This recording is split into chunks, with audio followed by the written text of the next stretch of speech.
Hello and welcome back to another one of Forward Camera's camera tutorials. Today we're going to be talking about the Rollei Magic. The Rollei Magic kind of looks like a Rolleiflex, but it has one very interesting feature. It actually is an automatic camera built between 1960 and 1962. There were two versions to this camera, Rollei Magic I and Rollei Magic II. Today we're going to be talking about Rollei Magic I. Now, it's a fully automatic medium format 120 film camera, and it's a TLR camera, meaning that it's a twin lens reflex camera. It has a top lens, which you're going to look down through a viewfinder to see and frame your photo, and then a bottom lens, which is the taking lens, which is the actual lens that will take the photo. This particular camera is really cool because it does all the work for you. All you have to do is have a working light meter, which is located at the top. It's a selenium light meter, which means that it needs no batteries at all. And as long as your light meter works, the camera will set both your aperture and your shutter speed for you, and you don't even have to do anything for video. So if you find one of these, this is how you use it. You flip the camera around and you look at the bottom, and on the bottom of the camera, just like pretty much every Rolleiflex, there's a lock to open up the back to put the film in or take the film out. So how we open up the lock? Well, there's a little tab here. This first metal tab, there's an arrow, and we rotate it according to the arrow, so the tab comes up. Now, there's a second tab, and that tab will now pull outwards, and the lock is open to take your film out of the camera or put the film in. So we're gonna assume you're loading your camera right now with a new film spool, so 120 black and white film or color film. We open up by applying a little pressure, and we can actually see the inside of the TLR camera. We notice that right now it's a square, so it takes square photos, but there's something that you can buy separately, which allows you, it's like an adapter, which cuts off parts of this so that it's a 6x4, right? It's about a 6x4 centimeter frame, and then you can take 16 photos. But right now with the larger negative, the 6x6 centimeter, the square, you can only take 12 photos. But they're pretty large negative size, so you're going to get really great resolution when you scan those, or when you go to darkroom to enlarge them. And that's probably one of the best reasons to get a medium format camera versus 35mm, is the fact that you can blow the really nice photos and not lose as much quality. So what do? We take our film spool and we put the film spool in here. So I'm gonna rotate the camera so you can see the other side. Okay, so on the side of the camera, you'll notice that there are these two kind of boxes, okay? And these are used to pop the film spool in. So if I have that empty area here where the film spool would go. So make sure that your paper for your film spool is gonna head this direction, not the other way. So that's a mistake a lot of people make. And once you do, you pop one part of the film spool in here, and you make sure you could raise with your finger, by the way, the other part. And then once you put the film spool in, make sure it locks in top and bottom, right? And you roll the paper with the film back through this area around, right? Nice and taut. And then you put the paper part up here and feed it into the hole of the top spool, okay? And then what you do is on the side of the camera, there is this, that's why they call it Rollei, right? Because it rolls. This is the thing that advances the film. So you're gonna crank, right? You're gonna keep cranking until on the back of your film spool, you see two arrows for Kodak film, and other films, it depends. They're kind of different, I think. But Kodak film, there's arrow.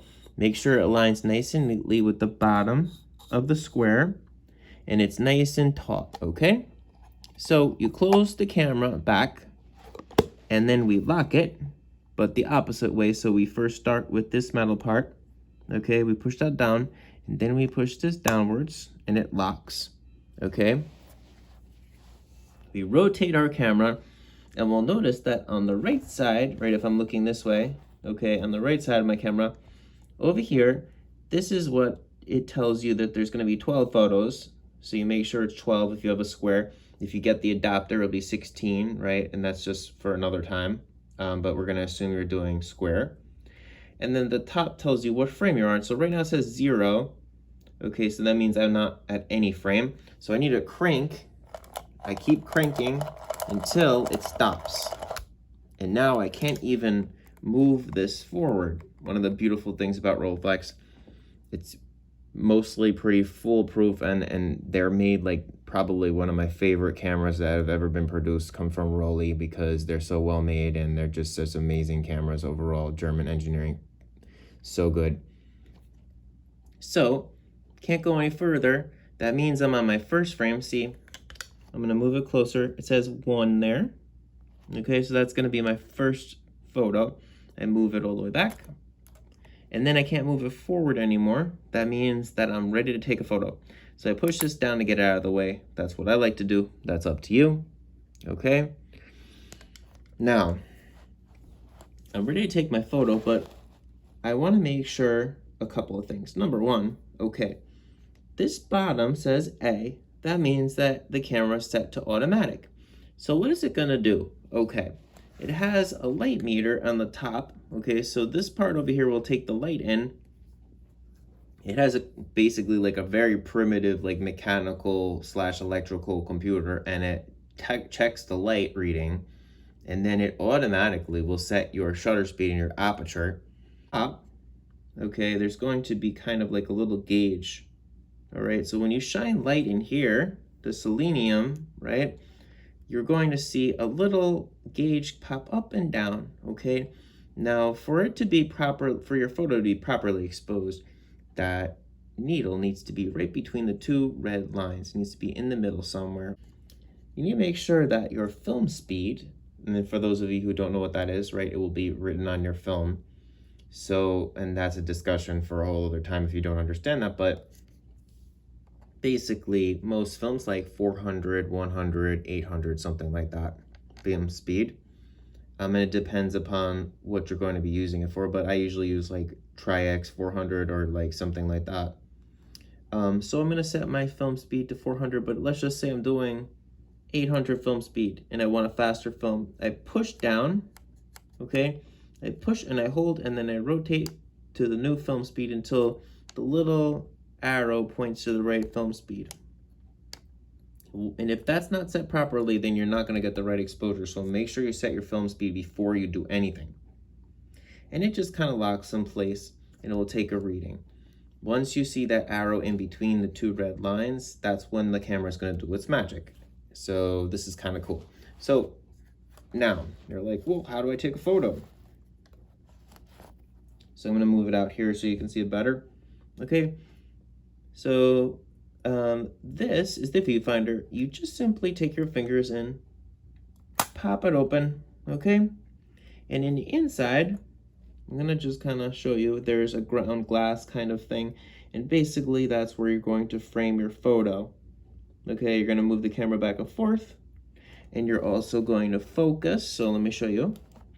So focus is on this side, and it will move the lenses. A little hard to see here, but the lens is actually moving, okay?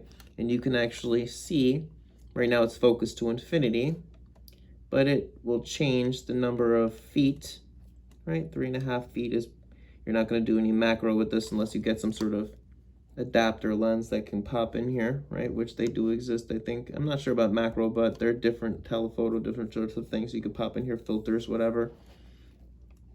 Very Rollei sort of, to have these sort of Rollei bays here for that. And then, you know, you focus and make sure your image is focused inside your mirror here, your viewfinder. And once that's done, okay, so right now we're just doing automatic, so the camera's doing the work. All you have to do is one of two things. You hold the camera steady, and then you push the shutter down with your finger, Ooh, and you can hear it click. You want to make sure it's steady, by the way. Or in darker environments, you know, you might want to connect a cable release into this little bottom area here. You can tie cable release on, put it on a tripod, right? Tripod mount on the bottom over there. Okay, you could hook it up to a tripod, and you can kind of just press down and then let the camera take a photo. Okay. There's no timer on here. You can get that separately.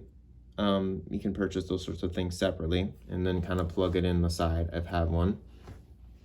Now, let's just say you're not going to take an automatic photo and let the camera do the rest. Oh, before we do that, by the way, you want to crank it to the next frame. So how do we do that? We take this crank out, we crank it forward, and then it can't go forward anymore. You notice that it changes to 2. That means we're on the second photo. Then we go back. Oh, wait, and this one you don't go back. You just stay there and you push it down. It locks in place and you're ready to take another photo. Up, took the photo. Okay, so now I don't want to do automatic anymore. Now what I want to do is use the flash. Okay, so there's a hot tool here. You can connect the flash to it. This is very good. All right, so you put your flash over here. And how do I do flash? So I'm going to close the top of the camera so it's easier to move. There's a button right here. You hold it down and you rotate this one. So I'm going to rotate this towards the red, and you notice that it's moving towards the red, and there's a flash there. So what this does is it will allow you to select, now I'm in that area, an aperture. So right now it says over here 3.54, blah, blah, blah, blah, blah. You could select whatever aperture you want, and the camera will remain at 1/30th of a second. You could even use this without flash, by the way, and use like a handheld light meter, like on your cell phone or whatever. And you could just do kind of like an aperture priority, but you have to realize that you're just staying at 1/30th of a second. So you could use this with flash or whatnot, or you could just kind of use your light meter for that. Now you rotate back, you hold this button over here to rotate back. I'm at A, and it locks. You release the button, and then it doesn't move anymore. So then I'm back at automatic, or I keep going. So I press the button down and I can go to the left to the green. Now the green, so the green allows you to choose aperture 2, but this is different. This is bulb mode. Now these are for timed exposures, long exposures. So you need to set this up on a tripod. You could choose whatever aperture you like, but you put the cable release down here so that you're not wiggling and moving this camera all over the place. You could do like nighttime photography or like streaks of cars, so on and so forth. And then you hold the button down as long as you want, right? And you could do like a manual exposure that way. So that's for those of you who like to do those sorts of things. So it's capable of that too. So then I go back, I press the button, I rotate to A, lock it in place, and then I'm back for the camera to do its magic, right? So one other thing, there are attachments that this camera can have for the top. So maybe you don't want the viewfinder, maybe you would like a different type of viewfinder, like an eyepiece, or just like they have binocular looking things. So basically you press these 2 parts down, these black parts on the side, and then it will release. You could take it out, right? You could buy different attachments. You get the glass, you can clean the glass this way. To maintain these cameras because they work for so long, because they're such well-made cameras, but you also want to make sure that you take very good care of them for them to work that way. Sure, you could use the waist level viewfinder, which is what I love to do, but then some people, oh, and by the way, there's a little magnifying glass so you can see better. Okay, you could look down the magnifying glass and see the picture better. Or you could actually, like most Rolleis, you press this down. Let's see here. You press this down and oops. And you could just kind of quickly look through the top part. Now you're not really, it's kind of primitive. You're just looking at air that way, but that's another way some people like to frame their photo. So like we just kind of click it back. Oops, gotta go back. Click it back by pushing your finger in.